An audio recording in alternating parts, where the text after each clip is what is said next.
Portugal já escolheu. Um novo ciclo político começa agora. O que vem depois das eleições?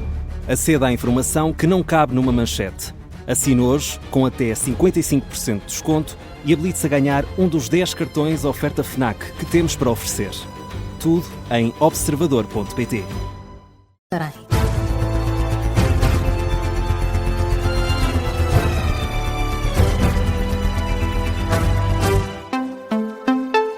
Notícias às 7 na Rádio Observador com Carla Jorge Carvalho, Rádio Observador que hoje está em Leiria, praticamente depois da Depressão Christine ter destruído parte do concelho. O Presidente da Câmara acusa o Governo de estar a empurrar a reconstrução das zonas mais afetadas para as autarquias e diz que até agora apenas recebeu 5 milhões de euros das seguradoras. Numa altura em que só em Leiria e num balanço que é provisório são estimados mais de 700 milhões de euros em prejuízos. Numa entrevista à agência Lusa, Gonçalo Lopes diz que depois da passagem da tempestade, Portugal e a região ficaram mais pobres. O único apoio que recebemos, monetário, foi 5 milhões de euros, que foi um adiantamento da companhia de seguros com quem trabalhamos. De resto, de dinheiro, não recebi mais nenhum. E em termos de impacto económico, aquilo que é a nossa perspectiva, tendo em conta o número de empresas que temos no concelho e também o número de candidaturas que já deram entrada no pedido de financiamento do Banco de Fomento de Portugal, que anda à volta dos 222 milhões de euros, representando cerca de 22% do que foi candidatado até agora. Nós estimamos que esse valor poderá chegar aproximadamente aos 700 milhões de euros. Ainda assim, isto são valores impossíveis de contabilizar nesta altura com rigor. O autarca acusa também o Governo de tornar burocráticos os formulários para pessoas e empresas pedirem apoios ao Estado e deixa a responsabilidade para as câmaras municipais. Portanto, nós vamos estar outra vez na linha da frente, na resolução de um problema, fomos atirados para a linha da frente para a resolução de um problema, sem nos terem perguntado se tínhamos condições, nem ter negociado connosco como é que havia de ser feito. As pessoas foram a correr fazer os seus pedidos porque precisam de dinheiro e agora não consigo analisar com a rapidez que o Governo disse que teria que ser analisado. Se queriam analisar com essa velocidade, tinham ficado com essa responsabilidade. As críticas de Gonçalo Lopes, o Presidente da Câmara de Leiria, numa entrevista à agência Lusa, quanto à decisão do Governo de alargar os apoios pós-tempestade a todo o país, o autarca pede que não se esqueça quem mais sofreu com o mau tempo. E vamos ouvir outros autarcas da região numa edição especial do Explicadores. Às 7h35 juntam-se a nós o Presidente da Câmara da Batalha e o Presidente da Câmara da Marinha Grande. Carla, Leiria, que é uma cidade que ainda se tenta reconstruir depois da passagem da Depressão Christine, vamos estar em reportagem em vários locais esta manhã. É isso mesmo que vai acontecer. Há um mês, esta tempestade destruiu o terminal rodoviário de Leiria, aqui perto do local onde nos encontramos a fazer esta emissão. Como alternativa, foi montada uma tenda gigante na zona das piscinas para servir de abrigo a quem espera pelos transportes. São garantidos neste terminal provisório os serviços urbanos, interurbanos e o expresso. É lá que está a esta hora o repórter Luís Soares, onde, Luís, são 7h03, há ainda pouco movimento. Ainda pouco movimento, mas vai ganhando algum mais conforme as horas e os minutos vão avançando. Quando eu aqui cheguei ainda havia muito pouca gente aqui à espera de transporte, agora já há um pouco mais, até porque a partir das 7 horas começam a sair aqui alguns autocarros, nomeadamente expressos, para Lisboa, mas também interurbanos para Amor, para Colmeias, para Torres Novas, para Fátima. São apenas alguns dos locais identificados aqui num ecrã que está montado no meio desta tenda gigante, que tem 12 linhas em que é possível apanhar todo o tipo de transportes aqui em Leiria, este terminal provisório que tem de um lado um contentor com uma bilheteira, tem também umas casas de banho provisórias, do outro lado tem uma sala de informações, também 2 salas de espera protegidas com interiores, digamos assim. Depois há aqui alguns bancos na zona central, mais uma zona um pouco mais sem abrigo, digamos assim, para que as pessoas possam esperar pelo transporte. O certo é que este terminal foi montado poucos dias depois, cerca de 6, 7 dias depois da tempestade Christine ter destruído o terminal rodoviário no centro de Leiria, bem perto da zona onde vocês estão, desse café, um terminal onde voou o telhado, caiu em cima de alguns autocarros, foi um local que acabou por ser também visitado pelo Primeiro-Ministro logo também nos primeiros dias, ou no dia seguinte àquilo que foi a tempestade de Christine. Aqui neste terminal provisório algumas pessoas vão aguardando, algumas são de fora de Leiria, vão regressar aos locais de origem, mas eu conversei há pouco com o Gonçalo aqui de Leiria, vem pela primeira vez este terminal, ele recordou um pouco daquilo que foi também aquilo que se passou há um mês, mas também elogiou aquilo que foi esta construção aqui neste local provisório deste terminal. Sim, sem dúvida. Pelo menos enquanto o novo terminal não está pronto, é uma solução provisória que acho que satisfaz. Faz diferença ser aqui e não ser noutro lugar, é a mesma coisa? Não, até em termos de estacionamento é bastante melhor até que o terminal antigo, para quem quer deixar aqui o carro e ir para o outro lado. Um mês depois de ter passado a tempestade, ainda tem, que memórias é que ainda tem de há um mês daquilo que aconteceu há um mês? Foi difícil.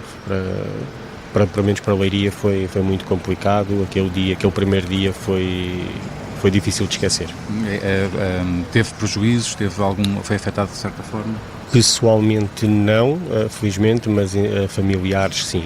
Telhados, chaminés que caíram, tivemos alguns estragos. E nesta altura já tudo mais ou menos normalizado um mês depois, o que é que pode dizer sobre isso? Está-se a compor dentro do possível, não é? Isto não vai ser fácil, nem se vai fazer apenas em um mês ou 2 ou 3. Isto vai demorar bastantes meses até a Leiria voltar um bocadinho ao que era antigamente, ao normal. A perspectiva de Gonçalo, um dos passageiros que vai entrar agora num destes autocarros, de resto é audível o aviso sonoro para o próximo autocarro que vai sair. Há pessoas aqui a entrar para um autocarro para Pombal, outros para Amor, outros para Colmeias. Há também aqui um de uma empresa também de transporte expresso. Portanto, o movimento vai fluindo de forma relativamente normal neste terminal provisório aqui em Leiria. Funcionar já com a normalidade. Um mês depois, Luís Soares aqui a mostrar como a cidade se vai recompondo e adaptando à destruição provocada pela Depressão Christine. 1 milhão de pessoas ficou sem eletricidade na sequência do mau tempo em Portugal ontem. A EDP garantiu que a energia elétrica já tinha sido reposta a todas as pessoas afetadas, mas afinal, Carla, pode não ser bem assim. O Presidente da Câmara de Leiria revelou ontem que ainda há 200 pessoas sem eletricidade no concelho, e a E-Redes reconhece em declarações ao Observador que existe casos pontuais que ainda estão a ser resolvidos. É esse o cenário descrito também pela Federação de Suinicultores. Nas explorações do setor, há um mês que não é dada pela E-Redes qualquer previsão para o restabelecimento de energia elétrica. O secretário-geral da Federação, João Bastos, sublinha que há perto de 50 empresas ainda sem energia. A E-Redes muitas vezes comunica, até por meio de SMS. Não temos, há um mês que não temos previsão do regresso da energia elétrica, nem tão pouco um ponto de situação. Este ponto foi corrigido, que o próximo será aquele. Era apenas isto que desejávamos, porque a imprevisibilidade neste momento é muito grande.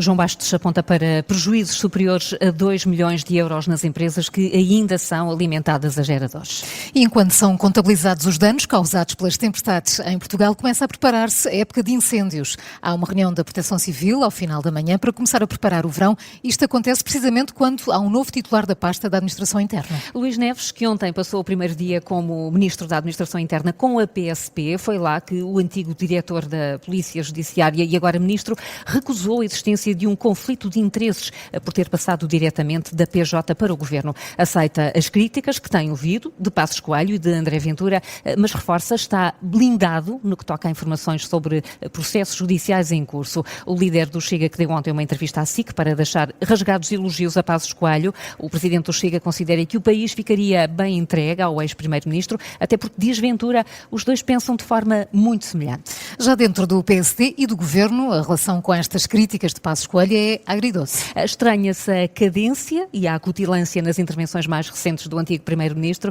Os sociais-democratas não encontram um motivo plausível para as críticas que têm sido feitas por Passos Coelho. No entanto, sabe o Observador, existe a tese dentro do PSD de que Passos ainda quer ter um futuro político, mas para isso Luís Montenegro tem de cair.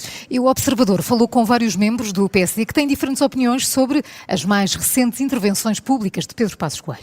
Paulo Cunha aconselha outro recato. candidato ao antigo primeiro-ministro. O eurodeputado do PSD diz que se habituou a ouvir de Passos Coelho críticas razoáveis e ponderadas, mas que nos últimos meses a intervenção pública do ex-primeiro-ministro não é compaginável com aquilo que fez no passado. Já Miguel Relvas sublinha as críticas ao líder parlamentar do PSD. O antigo ministro do governo de Passos critica os dirigentes sociais-democratas que fizeram tiro ao alvo ao antigo chefe de governo. Ao Observador, Relvas deixa elogios, diz que Passos Coelho está a fazer uma generosa consultoria gratuita ao partido e ao governo.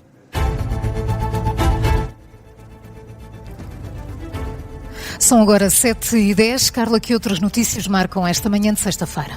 O Paquistão declarou esta madrugada guerra aberta aos Talibã do Afeganistão. Várias explosões abalaram Cabul esta noite, poucas horas após o governo talibã ter anunciado o lançamento de uma ofensiva na fronteira contra o Paquistão. Isto segundo relatos de jornalistas da France Press. 130 talibãs e 55 paquistaneses foram mortos nesta nova guerra entre os dois países. O primeiro-ministro paquistanês ameaça reduzir a pó, é a expressão, reduzir a pó qualquer agressão dos talibã. Marcelo Rebelo de Sousa encontra-se hoje com António Costa naquela que vai ser a despedida do ainda Presidente da República das instituições europeias. Marcelo está a 2 semanas do fim do mandato, vai ser recebido às 10 da manhã pela Presidente do Parlamento Europeu, Roberta Metsola. Vai visitar o Presidente vai visitar o Conselho Europeu quando for meio-dia. Carla, passa amanhã um mês desde o início da tempestade que, segundo a Proteção Civil, provocou a morte de 15 pessoas. Ao longo do dia de hoje, contamos a história de cada uma dessas pessoas no noticiário. É isso mesmo, João. Nesta hora trazemos a história de Fernando Delgado. Morreu no dia 31 de janeiro, tinha 66 anos, morreu quando reparava o telhado de uma empresa afetada pelo mau tempo. E o que é que se sabe sobre o percurso da vida de Fernando Delgado? Era conhecido também como Fernando Sardinha, era bombeiro, sociável, simpático, extrovertido, cumprimentava toda a gente que passava por ele na rua. A origem desta alcunha, Sardinha, é herdada pelo pai e avó e não se sabe a origem, mas todos na freguesia de Bárrio, em Alcobaça, sabiam quem era o Sardinha. Foi diretor da União Recreativa do bairro, grande entusiasta e apoiante das festas locais. Depois da tempestade passou dias a pôr telhas em todo o lado onde faltava. Diz-se que terá ajudado a reparar uns 20 telhados. A Junta de Freguesia agradeceu a Fernando Sardinha a disponibilidade e a generosidade de toda uma vida, recordando que foi com um espírito de missão que acabou por perder a vida. A história de Fernando Delgado está publicada no site do Observador. É um artigo sobre as histórias inesquecíveis das 15 vítimas que a tempestade levou. É um trabalho do jornalista Pedro Jorge Castro.